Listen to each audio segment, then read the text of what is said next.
Hey guys, okay, today I'm gonna teach you how to change guns, alright? So when you're driving, it's really easy on your Xbox controller. It's actually the X that you have to press, not hold, but press.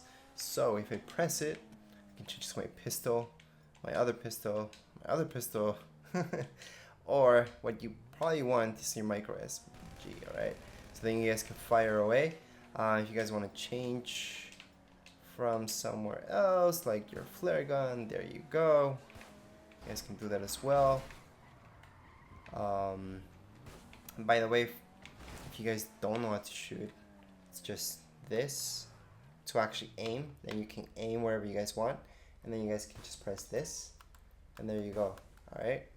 So it's better to visually show you what you guys have to press instead of telling you, oh, RT, BT, or whatever. But that's how you do it. Right now somebody's right in my back.